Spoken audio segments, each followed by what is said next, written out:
Welcome to my channel. నీకు చెప్పాలి, ప్రతి భావానికి ఒక కథ. Hello all. ఇవాల్టి కథ నిశ్శబ్దంలో పుట్టిన ప్రేమ. Episode 1 recap. కొత్త ఉద్యోగంతో పట్టణానికి వచ్చిన ఆర్య. అప్పటికే అదే ఆఫీస్లో వర్క్ చేస్తున్న మేఘన. లిఫ్ట్లో చిన్న పరిచయం. ఆఫీస్లో మేఘన ఇబ్బంది పడిన వేళ ఆర్య ఇచ్చిన వాటర్ బాటిల్. ఎపిసోడ్ 2 మాటల కంటే ముందున్న మౌనం.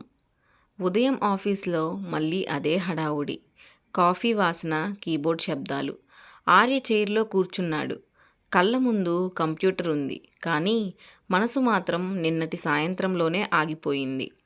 అటువైపు మేఘన తన డెస్క్ దగ్గర కూర్చుంది. ఆమె కూడా పనిచేస్తున్నట్లే ఉంది, కానీ మనసులో నిన్న ఆర్యతో మాట్లాడిన మాటలే మెదులుతున్నాయి.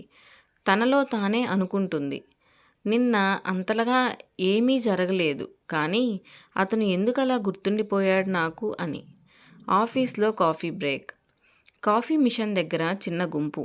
మేఘన కప్ తీసుకుంటుంది. ఆర్య అక్కడే ఉన్నాడు. ఇద్దరి మధ్య మళ్ళీ అదే మౌనం. మేఘన, నిన్న ఇంటికి సేఫ్గానే వెళ్ళావా అంటాడు ఆదిత్య. హా, వెళ్ళాను అంటుంది మేఘన. మరి నువ్వు అంటుంది. ఆర్య హా, నేను ఓకే అంటాడు.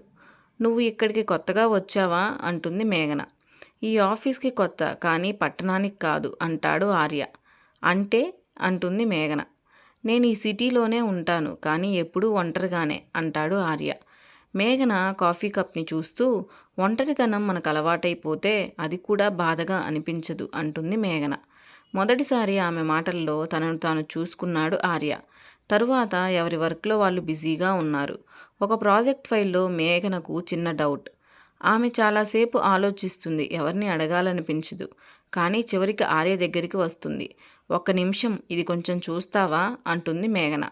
ఆర్య ఫైల్ చూస్తూ మెల్లగా వివరించడం మొదలు పెడతాడు. స్వరంలో తొందర లేదు, చూపుల్లో ఆధిపత్యం లేదు. ఇలా చేస్తే సరిపోతుంది అంటూ ఫైల్ సేవ్ చేస్తాడు. మేఘన, ఇంత సింపుల్గా ఉంటుందా? ఆర్య చిరునవ్వు నవ్వి, అవును, మనమే కాస్త కష్టం అనుకుంటాం అంటాడు ఆర్య. సాయంత్రం ఆఫీస్ అయిపోయిన తర్వాత ఇద్దరూ కలిసి బయటకు వస్తున్నారు. రోడ్డు మీద సిగ్నల్ దగ్గర ఆగుతారు. ఆర్య, నిన్ను చూస్తే నాకు తొందరగా మాట్లాడాలనిపించదు అంటుంది మేఘన. ఆర్య ఆశ్చర్యంగా, అదేంటి అంటాడు. ఏమో మరి, ఎందుకో నిశ్శబ్దమే సరిపోతున్నట్లుంటుంది. ఆర్య, నాకు కూడా సేమ్ ఫీలింగ్ నీ మీద అంటాడు. ఓకే బాయ్ అని చెప్పుకొని ఎవరి దారిన వాళ్ళు వెళ్ళిపోయారు. ఆ రోజు రాత్రి ఆర్య బెడ్ మీద పడుకున్నాడు, కానీ నిద్ర రావడం లేదు. ఇది ప్రేమ కాదు, కానీ ఇదేదో. అటువైపు మేఘన కిటికీ దగ్గర నిలబడి ఉంది. బయట వెలుతురు, లోపల ఆలోచనలు. అతనిపై నాకు నమ్మకం వచ్చిందా, లేదా నేను జాగ్రత్తగా ఉండడం మర్చిపోయానా అని తనలో తానే అనుకుంటుంది. తనకి సమాధానం లేదు, కానీ తనకు ఎలాంటి భయం లేదు. ఇది వారిరువురికి నెమ్మదిగా పెరుగుతున్న అనుభూతి.